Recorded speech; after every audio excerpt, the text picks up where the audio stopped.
Yes, it is the Gumball 3000 wrap up. We came all the way from Toronto to Miami. The word legend is very overused these days, but I am not mucking around when I say this guy is a legend. And you know what I call him? He's the classiest man in hip hop. He's a Gumball veteran. He needs no introduction. Bun B. What up, G? Smooth. How are you, man? The smoothest man in hip hop. Charming. Easily. I'm good, man. It's a bit bittersweet, as the end of all rallies are, you know. We make it to the end, which is amazing. You know, it's a proper way to kind of encapsulate everything that you've been through the week. But then you realize we're not driving anymore, you know, and then eventually we're all gonna have to go home. And, you know, a lot of times these are people we try to talk to and communicate all the time and meet up when we can, but typically we only see these people when we rally, you know. And so, you know, I've seen people that obviously, because we haven't done it in a couple of years, I haven't seen it in a while. I can see it right now. Malibu Steve, you know, I hadn't seen Steve in over 8 years, you know. It's good to see guys like that. I saw Chinny Baba. I haven't seen Chinny in a few years, you know, but he's off changing the world. You know, Chinny's one of the Chinny Baba is literally one of the smartest people in the world. Really? Yes, he actually is. He's literally one of the smartest people in the world. See, you say this, all these people that do the rally are like doing amazing things in their own sector. Yes. I only see him in a party environment, so it's... Yeah, but when he leaves us, after we kick it and hang out and drive, he goes back and he's helping, like that's why SpaceX can go in the sky, because guys like Chinny Baba are part of this. So it's just amazing, man, the network of people that we have that do this rally. They come from all walks of life, but for the most part, whatever it is they do, they're pretty much a captain of the industry. You know what I'm saying? So whether it's the men or the women, because Mariana from Carrera, amazing. You know what I'm saying? Great sunglasses, 2 pairs for everybody. Shout out to Marion. You know what I'm saying?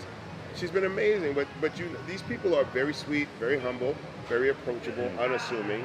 And then you find out, oh yeah, he's I'm like, wait, that's who he is. Like I met this kid, and you know, he's like, oh man, I enjoyed your burger, you know, it's really good. And you know, my family is Burger King, so like, what the fuck? Like, this is insane. Like, it's amazing to be a part of this family and this.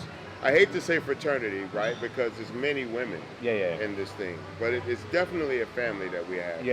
And you guys can reach out to each other whenever you're in each other's city. Absolutely, and because there's a gumballer everywhere you go. I have never been to a city on this planet where someone was like, hey, Bun, you're in Stockholm. You should, you know, team so-and-so from Team 42 lives there. You know, it's amazing.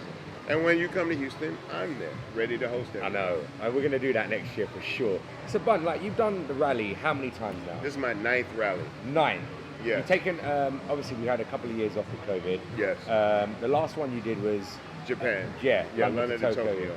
And how does this route from Toronto to Miami compared to the other rallies that you've done before, and what have you come up against? Because I've seen rallies where you've broken arms. Oh yeah. So I didn't break any bones. I didn't lose any appendages. So that's pretty good for me on Gumball. And you know, as a recording artist, I've toured and driven around America, you know, over and over again, particularly this route, right? But it's different, you know, riding with your brother's caravan and hanging out, eating food on the side of the road, type of shit. You know, it's different.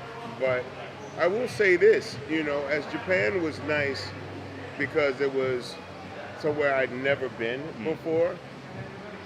The U.S. was nice because it was all places I'd been before. I was familiar with Toronto, so I knew where to get good food. I knew if people needed things, I knew kind of which way to go.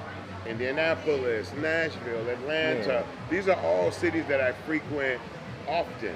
So it felt good to be, and I have friends there. So every city I went, a friend would come and meet me and be like, man, this is what you've been talking about all this time. This is crazy. Particularly Talladega, right? We got to stop you there about Talladega. Because everyone was talking about the burgers there. Yes. It's your Trill Burgers. Tell us a bit about it and how it happened, how you created it, and why did you bring it on the rally? So I had a good friend, Andy Wynn. I met him probably about 7 years ago. He had a clothing company back then. And over the years, he progressed from clothing to food. He now has over 20 doors with 80 locations between California and Nevada. And he approached me about partnering on a burger concept. I sat down, we went through maybe 2 or 3 versions of the burger.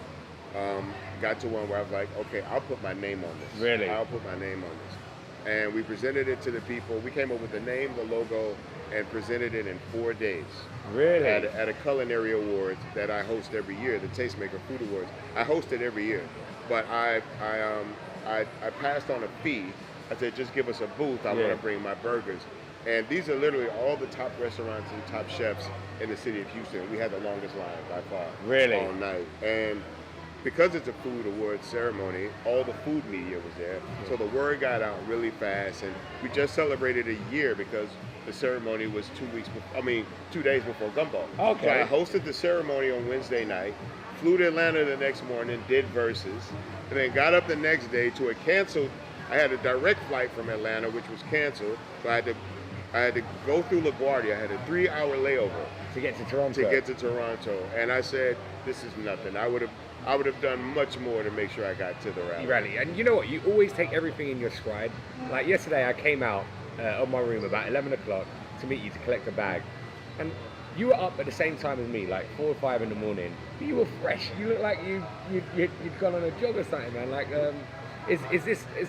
has tour life as an artist prepared you for something like Gumball in its intensity? Absolutely, because as an artist, for one, I sleep very lightly because I don't want to miss flights.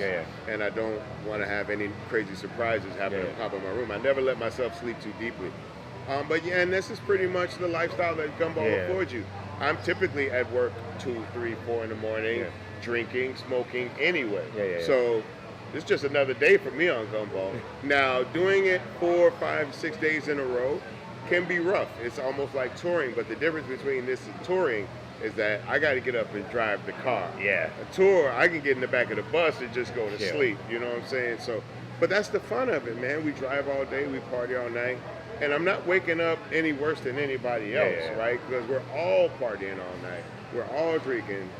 But, you know, just make sure you be as safe as possible with this. Every now and then, like for Atlanta, I said I'm not going to go out in Atlanta. I'm going to get sleep, let the guys party all night. Then y'all just jump in the car and sleep it off. You know what I'm saying? But then, you know, I want everybody to experience the rally. Was there any stops like that surprised you? Like Bardstown in Kentucky? That was crazy, right? I wasn't there. In all my rallies, in all my 9 rallies, particularly I've been a part of 3 in the U.S., this will probably be top 5 reception. Really? Now, the starts are crazy and the finishes are crazy. And when you go through smaller countries, like we went through Poland for lunch, like it was really crazy out there. But Bardstown is this very small, Middle England, Middle America rather, Kentucky town. Any other time of the year, all of those people of color and rich people and Muslims and all of that, they would not be receptive to us at all. But they couldn't have been more kind. They couldn't have been nicer. They welcomed us screaming. I threw out like 100 shirts and hats and stuff, and the food was ready. It was like 100 pies. Really? And I mean, like, it was crazy. The back room was ridiculous, man. I was worried because it's bourbon country and it's deep woods, but man, there's the television would have you believe that half of us hate the other half and vice versa. And it's not true, man. I don't believe it's true at all. You know what I'm saying? Because if that was the case, they would have thrown rocks at us instead of welcome us with open arms. You know, we have a lot more in common than we do apart, and I feel like something like Gumball, which brings people from, you know, social divides, language separation, cultural divides, and we all come together as one. I think we send a real message to the world. Man. It really, like, music, sport, and Gumball, it really does transcend any age, it really does. Background, like religion, anything like that, man. So, like, you did the rally with your team tour. You've been going for what, 9 years. Tell me a bit about your teammates this year. Like, you normally pick them. Normally it's Queenie riding shotgun with you. So Big Angry and English Andy made it in. What's it like riding with them, it's fun, man. So this is our 3rd year as Team Trill with me, Queenie, Angry, and Andy. And it's just fun. It's just really fun, man. It's great energy, great spirit. We tell good stories. And we're family. We spend a lot of time. I've known Andy since my first rally. Andy's become one of my closest friends from Shout Gumball. To English Andy. You know, and I see, probably of all the Gumballers, I see Andy most of all. Really? I probably see Andy 6 to 10 times a year, easily, right? And then Charles, as you know, the longer I know him, the closer we become. He started out as Queenie's attorney. Really? Yeah, he was Queenie's attorney. And I was like, hey man, we did not get along when I first met him. I wasn't crazy about him. And then we started talking. I asked him if he'd ever heard of Gumball. He came. He did half a rally one year with Stockholm to Vegas. Yeah. He did the American part. Okay. But we went closer and closer, and he's scared to fly, and there's all these different things. But man, we come out here and we just have a ball. Yeah. I mean, we have a really good time. And this was something that I kept telling Queenie for years. I was like, yo, you really should come and see that. You should come and be a part of it. I don't want to be in a car, all the men drinking all that. I'm like, trust me, you'll like it. She came, and now she won't miss one. Yeah. Like, you can't miss Queenie for Gumball now. Just sucks that she couldn't find her passport in time and didn't get to start with us. But she still found a way to get over and get in that car. She's like, I'm at least come for one day. And she did. Yeah, she did. So she showed up. She came for the day with the right food, And, right? and she would have stayed longer, but obviously weather's a bit sketchy, so I understand. So you did it in a Sprinter this year. Like, years have gone by, I've seen you do it in a Ghost or a Phantom. Why a Sprinter? And I would have thought you might have gone for like an American muscle car, but I thought you might have used your brain in this one, and then that's why you picked the Sprinter. I'll be honest, the Sprinter wasn't the first choice, but the car that we were trying to bring, we couldn't get it. By the time we secured the car that we really wanted, because it's the new Phantom 2, right? Yeah. There are very few that are available.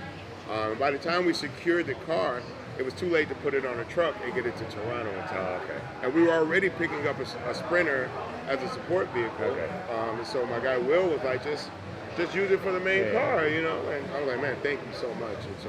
And it's a very nice Sprinter. Like, it looks. This is not like a bachelorette party Sprinter, right?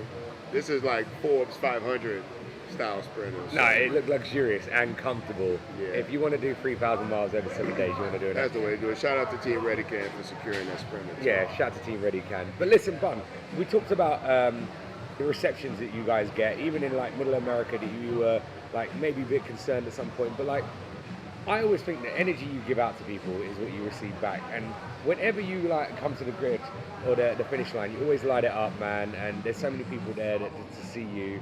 And like you give out t-shirts, you come and meet people, you perform on all the stops whenever you can. Like this year you performed with Talib, right? Yeah, I performed with Talib at Fort Lauderdale. I performed at the auction. I performed in Toronto.